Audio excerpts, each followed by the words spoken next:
दोस्तों, आप सभी का previous year question paper analysis series में आप स्वागत है।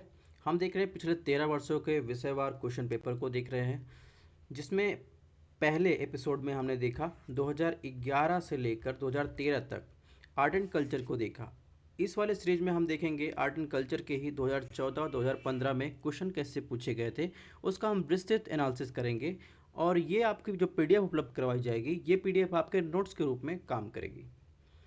दोस्तों, बात करें आर्ट एंड कल्चर की, तो इसमें हम 2014 से 15 देखने वाले हैं। इस बात को हम बता चुके हैं। ये हमारा टेलीग्राम चैनल है, इसको आप यहाँ से स्कैन कर सकते हैं।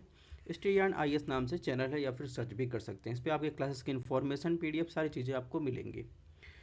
तो जैसा कि आपको पता है, ये हमारी सीरीज वार्म अप सीरीज है। ठीक है, एक सेकंड। वार्म अप सीरीज है। हम टाइप 2 टाइप के इंसान बनने की कोशिश करेंगे। हम किसी भी एग्ज़ाम को सबसे पहले उसमें PYQ यानी प्रीवियस ईयर क्वेश्चन पेपर कैसे दिए गए हैं, सबसे पहले उसको समझेंगे, फिर अपनी आगे की रणनीति बनाएंगे। ठीक है, वरना सिलेबस इतना बड़ा है कि आपका सिलेबस ख़त्म ही नहीं हो पाएगा। तो चलिए देरी ना करते हुए क्लासेस की शुरुआत करते हैं। तो अगर बात करें UPSC प्रीलिम्स 2014 में GS फर्स्ट पेपर में किस सेक्शन से कितने क्वेश्चन पूछे गए थे, तो अगर हम बात करें हिस्ट्री एंड कल्चर की, तो टोटल जो है 20 क्वेश्चन आए थे, सभी हिस्ट्री और कल्चर के क्वेश्चन को मिलाकर। ज्योग्राफी से 14 क्वेश्चन, पॉलिटी से 14 question, economics 10, science and techs से 16, इन्वायरमेंट में 18, करंट से 8 क्वेश्चन आए थे। ठीक है, तो 2014 में जो आर्ट एंड कल्चर से सबसे पहला क्वेश्चन पूछा गया था, वो पूछा गया था शक संवत पर आधारित जो राष्ट्रीय पंचांग कैलेंडर का एक चैत्र ग्रेगोरियन कैलेंडर पर आधारित 365 दिन के सामान्य वर्ष की निम्नलिखित तिथियों में से किस एक के अनुसार जो है यानी कहाँ से शुरुआत होती।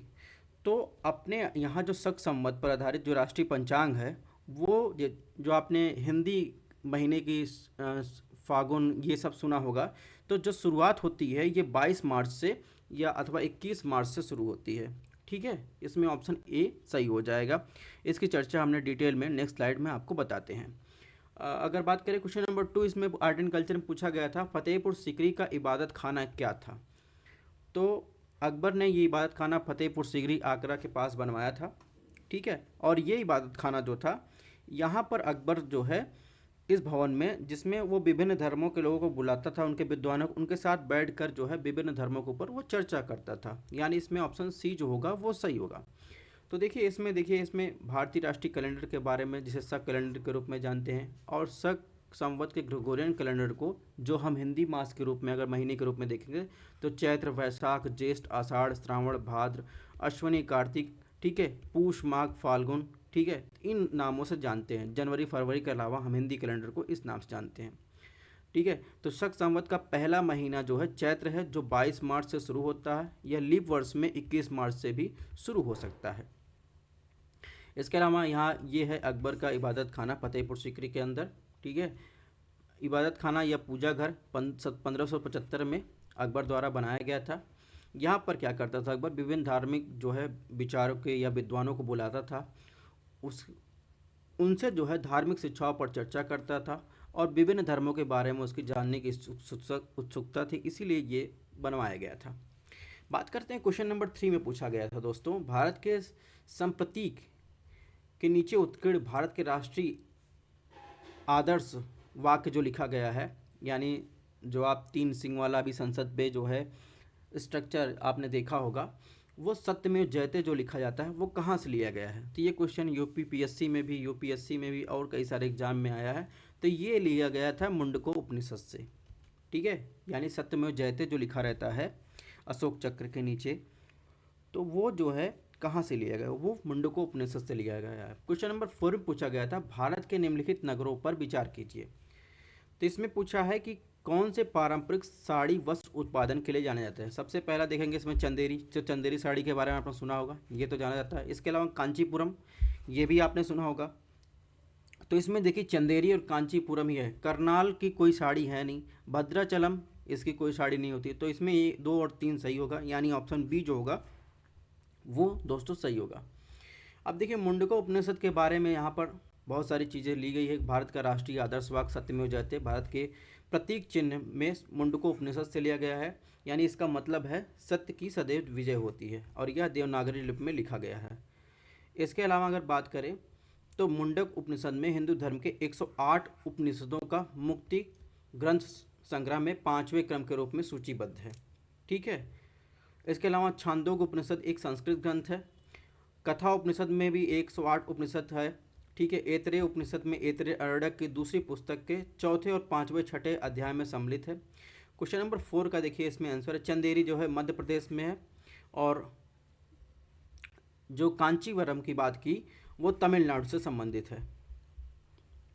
यहाँ पर और सारी जो साड़ियाँ हैं उनका ज्योग्राफिकल इंडिकेशन दिया गया है, किस राज्य में कौन सी साड़ी मशहूर है, किसको जीआई टैग दिया गया है, इसको भी आपको देख लेना है।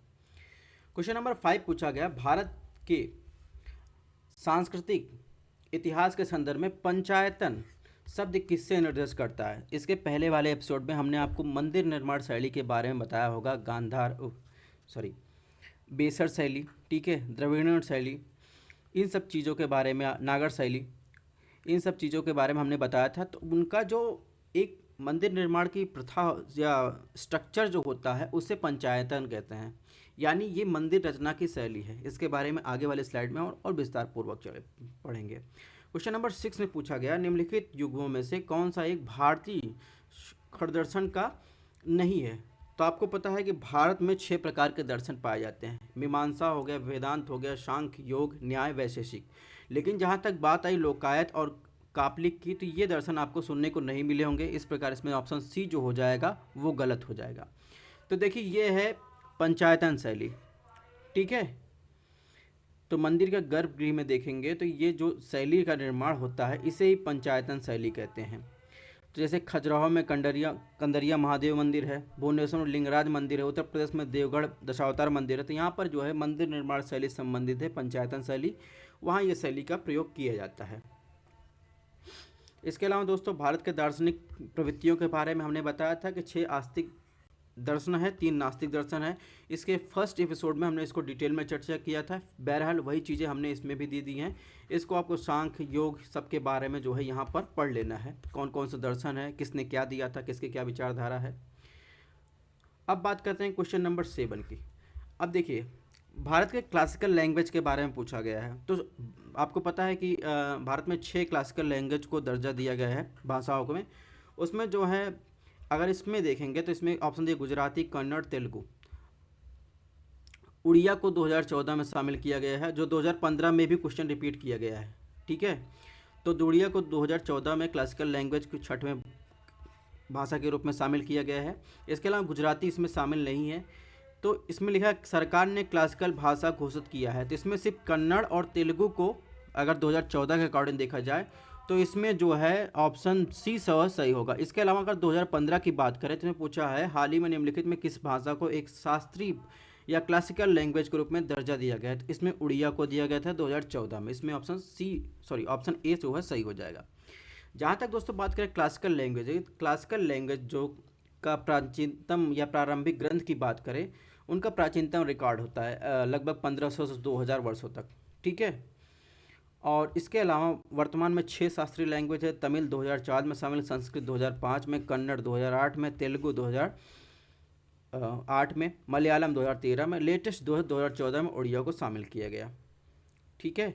और संस्कृत मंत्रालय शास्त्रीय भाषाओं के लिए एक दिशा निर्देश प्रदान करने वाला नोडल मंत्रालय है।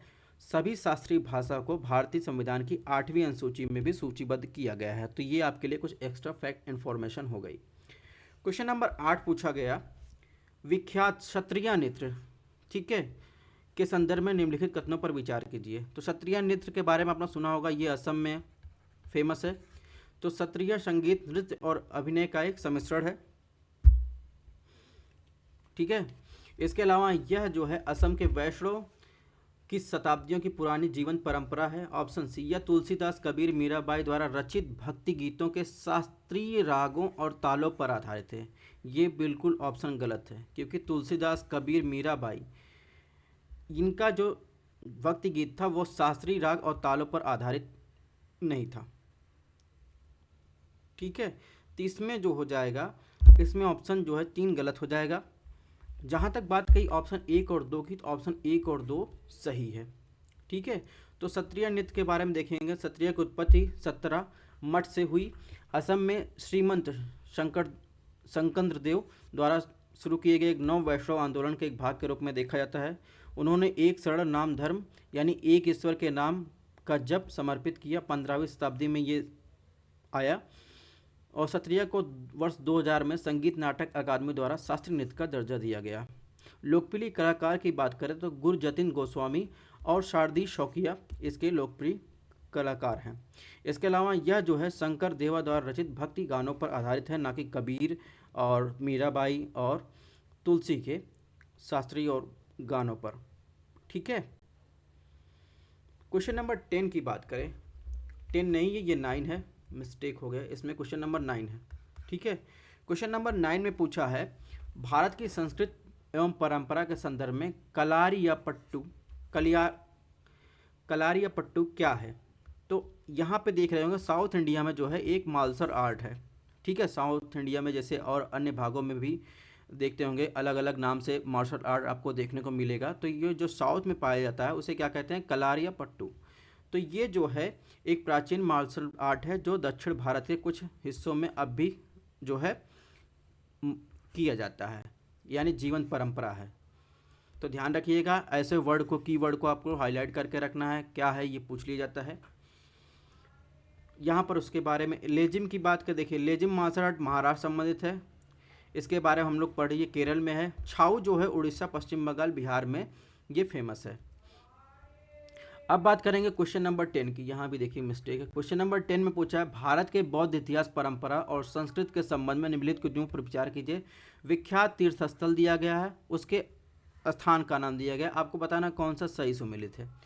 अगर टाबो मठ या मंदिर संकुल की बात करें तो ये स्पीति घाटी से लाहौल हिमाचल प्रदेश से संबंधित है, ये बात बिल्कुल सही है। अलची मंदिर संकुल ये आपको मिलेगा लद्दाख में, ये बात भी बिल्कुल सही है। इसके अलावा अगर बात करें लाहौत्सव लखांग मंदिर नौको, ये जांस्कर घाटी में ना मिलकर आपको मिलेगा किन्नौर डिस्ट्रिक्ट हिमाचल प्रदेश में मिलेगा। ठीक है। और इंडो चाइना बॉर्डर के पास। तो इस प्रकार इसमें 1 और 3 जो है वो सही है। क्वेश्चन नंबर 11, इसमें देखिए,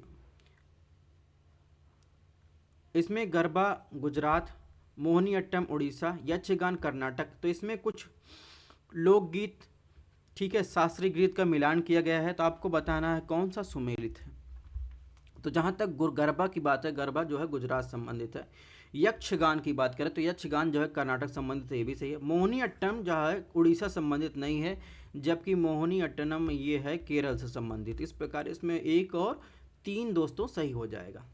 क्वेश्चन नंबर 12 की बात करें, इसमें पूछा निम्नलिखित कथनों पर विचार कीजिए। बीजक संत दाऊ दयाल के उपदेशों का एक संकलन है, इसमें सही कथन आपको बताना है।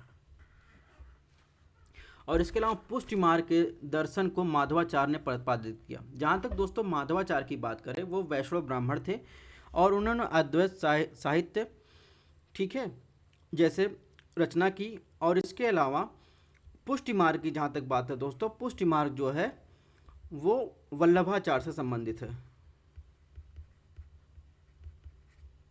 और इसके अलावा बीजक जो है संत कबीर द्वारा रचना किया गया है। इसमें जो है संत दाऊ दयाल का कोई उपदेश का संकलन नहीं है। तो इस प्रकार इसमें देखेंगे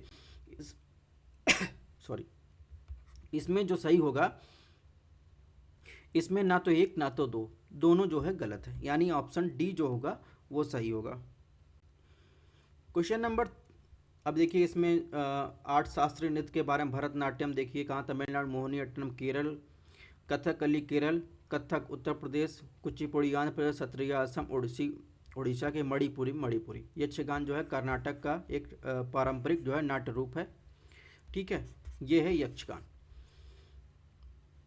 तो इससे आपके और भी जो भी 8 शास्त्रीय नृत्य हैं उनके बारे में भी आपको जानकारी मिल गई। यहाँ पर संत कबीर के बारे में दिया गया है। यहाँ पर उनके द्वारा अन्य ग्रंथ की बात करें तो अनुराग सागर, बीजक, कबीर ग्रंथावली। इसके अलावा वल्लभाचार्य का दर्शन जो है पुष्टि मार्ग है। ठीक है। अब बात करते हैं यहाँ पर एडिशनल इन्फॉर्मेशन। देखिए माधवाचार्य के बारे में देखा, इनका कर्नाटक एक वैष्णव ब्राह्मण थे। इन्होंने अद्वैत साहित्य उपनिषद का प्रतिपादक थे, वेदांत की द्वैत विचारधारा की स्थापना की और दर्शन को तत्ववेद कहा। इसके अलावा भारतीय दर्शन की जहाँ तक बात करें तो 6 प्रकार के दर्शन आप देखेंगे तो वेदांत, न्याय, योग, वैशेषिक, पूर्व मीमांसा, सांख्य, इनके बारे में आपको हमने आगे डिटेल में दे ही दिया है। कुछ डिटेल इसमें भी दिया है, जैसे आदि शंकराचार्य अद्वैतवाद का प्रतिपादन, रामानुजाचार्य विशिष्टाद्वैतवाद, माधवाचार्य द्वैतवाद, निम्बकाचार्य द्वैताद्वैतवाद, वल्लभाचार्य शुद्धाद्वैतवाद, चैतन्य महाप्रभु अचिंत्य भेदा भेदवाद। तो ये सब भी आपको फैक्चुअल इन्फॉर्मेशन ध्यान रखना है, कहीं ना कहीं काम आता ही है। इसके अलावा क्वेश्चन नंबर 13, ये 13 है। तो 13 में पूछा गया था 2014 में, मंगनियार नाम से जाने जाने वाला लोगों का समुदाय क्या है? तो ये आपको मिलेगा राजस्थान में। राजस्थान के जैसलमेर और बाड़मेर जिलों में आपको मंगनियार मुस्लिम समुदाय मिलेगा, और वे अपने शास्त्रीय लोक वाद्य यंत्र और खड़ताल वादन के लिए प्रसिद्ध है। यानी इसका जो आंसर होगा, इसमें पश्चिमोत्तर भारत में अपनी संगीत परंपरा है तो विख्यात है, इसमें ऑप्शन बी जो हो जाएगा वो सही हो जाएगा। अब दोस्तों बात करें 2015 की। 2015 में ज़्यादा क्वेश्चन आए नहीं थे। 2015 की बात करें, 2015 में आर्ट एंड कल्चर के 4 क्वेश्चन पूछे गए थे, जिनका एक क्वेश्चन का एनालिसिस हमने आगे कर लिया है, शास्त्रीय क्लासिकल लैंग्वेज से पूछे गए थे। तो 2015 के बाद इन्वायरमेंट से 11, करंट अफेयर से 22, हिस्ट्री से जो है 17, ज्योग्राफी से 16, पॉलिटी से 13 क्वेश्चन लगभग पूछे गए थे। अब बात करें तो इसको हमने क्लासिकल लैंग्वेज की बात करें क्वेश्चन फर्स्ट की, तो इसको हमने कर ही लिया है 2014 वाले क्वेश्चन में, तो इसमें उड़िया सही होगा। अब इसमें क्वेश्चन नंबर 2 देखते हैं। इसमें तीर्थ स्थान दिया गया है, उसकी लोकेशन दी गई है, आपको सही युग्म सुमेलित बताना है। श्रीशैलम, ओंकारेश्वर, पुष्कर। तो श्रीशैलम की बात करें, श्रीशैलम नल्लामला पहाड़ी, ओंकारेश्वर जहाँ तक है सतमाला पहाड़ी, पुष्कर महादेव पहाड़ी। इसमें आपको बताना है कौन सा सही है। तो श्रीशैलम जहाँ तक बात है, श्रीशैलम नल्लामला पहाड़ी पर, ये बात बिल्कुल सही है। ओंकारेश्वर की बात करें तो ओंकारेश्वर जो है ये सतमाला पहाड़ी पर ना होकर ये है मानधाता पहाड़ी, ठीक है। और ये कहाँ है? एमपी में है। आपने उज्जैन का नाम सुना होगा, महाकालेश्वर मंदिर, ये वहीं पर स्थित है। तो इस प्रकार इसमें ऑप्शन 2 जो है गलत है। और इसके अलावा पुष्कर की बात करें तो पुष्कर जो है आपको मिलेगा राजस्थान में, इसमें केवल ऑप्शन 1 जो है वो सही है। अब इसमें जो हमने बताया उसी के बारे में डिटेल में यहाँ पर दिया गया है, इसको आपको देख लेना है। इसके अलावा मैंने बताया कि उज्जैन की बात की, एमपी में ओमकारेश्वर मंदिर, महाकालेश्वर मंदिर, ठीक है। अब उज्जैन मंदिर, महाकालेश्वर मंदिर की स्ट्रक्चर के बारे में इसमें दिया गया है, इसको आपको देख लेना है, उसकी अवस्थित के बारे में। अब बात करेंगे क्वेश्चन नंबर 3 की 2015 में। तो भारत के कला और पुरातात्विक इतिहास के संदर्भ में निम्नलिखित में किस एक का सबसे पहले निर्माण कराया गया? तो इसमें ऑप्शन ए दिया है भुवनेश्वर स्थित लिंगराज मंदिर, धौली स्थित शैलकृत मंदिर। ऑप्शन सी दिया है महाबलीपुरम स्थित शैलकृत मंदिर। ऑप्शन डी उदयगिरी स्थित वराह मूर्ति मंदिर। तो इसमें ऑप्शन बी जो देखेंगे, धौली स्थित जो हाथी की जो एक पत्थर की मूर्ति है उसका निर्माण सबसे प्राचीनतम है। इसमें ऑप्शन बी जो है सही हो जाएगा। इसकी चर्चा और आगे करते हैं। पहले क्वेश्चन नंबर 4 को देखते हैं। कलमकारी चित्रकला क्या निर्दिष्ट करती है? तो कलमकारी जो है देखेंगे तो ये एक सूती वस्त्रों पर हाथों से कढ़ाई की जाती है, यानी दक्षिण भारत में ये पाई जाती है। दक्षिण भारत में सूती वस्त्रों पर हाथ से की गई जो चित्रकारी है उसको ये निर्देश करते हैं, यानी ऑप्शन ए जो हो जाएगा इसमें सही हो जाएगा। तो देखिए ये कलमकारी है, ये हाथ से बना रहे हैं ना, तो यही है कलमकारी चित्रकला, ठीक है। आंध्र प्रदेश में इस प्रकार कला के लिए प्रसिद्ध है। प्रमुख रूप से श्रीकालहस्ती, मछलीपट्टनम कलमकारी मशहूर है। इसके अलावा देखिए ये जो है ये धौली स्थित जो है हाथी का एक रॉक कट एलिफेंट है, तो ये सबसे प्राचीनतम है, अशोक के शासनकाल के दौरान बनाया गया था। इसके अलावा इसके बारे में यहाँ पर और डिटेल में दिया गया है, इसको आपको देख लेना। लिंगराज मंदिर के बारे में 11वीं शताब्दी में भगवान शिव को समर्पित है, भुवनेश्वर का सबसे बड़ा मंदिर माना जाता है, ठीक है। और ये कलिंग स्थापत्य कला से संबंधित है, इसके बारे में और आगे चर्चा करेंगे दोस्तों। देखिए महाबलीपुरम वास्तुकला की विशेषता आपने एपिसोड फर्स्ट में भी देखा, इसमें भी दे दिया है, इसको आपको ज़रूर से ज़रूर पढ़ लेना है। मंदिर स्थापत्य निर्माण कला शैली के बारे में, उदयगिरी और खंडगिरी की गुफाओं के बारे में भी फर्स्ट एपिसोड में दिया था, सेकेंड एपिसोड में फिर से दे रहे हैं, इसको आपको पढ़ लेना है। अब उड़ीसा टेम्पल आर्किटेक्चर के, क्योंकि लिंगराज मंदिर का वर्णन आया है तो आपको पता होना चाहिए ये जो है उड़ीसा मंदिर स्थापत्य कला से संबंधित है। इसके अलावा जगन्नाथपुरी अभी यात्रा हुई, ये भी उड़ीसा स्थापत्य कला मंदिर निर्माण शैली से संबंधित है, ठीक है। और ये दोनों उड़ीसा से ही संबंधित है, कलिंग स्थापत्य कला। और कलिंग स्थापत्य कला के मंदिरों के उदाहरण की बात करें तो सूर्य मंदिर, जगन्नाथ मंदिर, लिंगराज मंदिर, लक्ष्मणेश्वर मंदिर। तो भी ये भी आपको ध्यान रखना है कि ये किस स्थापत्य कला से संबंधित है। इस प्रकार आप देखेंगे आपको कुछ भी अलग से ढूंढने की ज़रूरत नहीं, सारी चीज़ें आपको इसमें मिलेंगी। अगर आप यही पीडीएफ पढ़ लेते हैं तो मुझे लगता है आर्ट एंड कल्चर को आपको अलग से कुछ ज़रूरत पढ़ने की ज़रूरत नहीं है। तो इसके अलावा हमारी जो है उत्तर प्रदेश की भी प्रीवियस ईयर क्वेश्चन पेपर के एनालिसिस सीरीज चल रही है, जिसमें जो सेकंड लेक्चर होगा वो पॉलिटी 2019 का होगा। इसके अलावा एनसीईआरटी की भी क्लासेस हो रही है, प्रैक्टिस सीरीज चल रही है। UPSC mains answer writing practice की जो है 7 डे का क्लासेस हो चुका है, 8 का अपलोड होने वाला है। पॉलिटी की क्लासेस चल रही हैं, उसको भी आप देख सकते हैं। थैंक्स फॉर वॉचिंग, मिलते हैं नेक्स्ट एनालिसिस के साथ।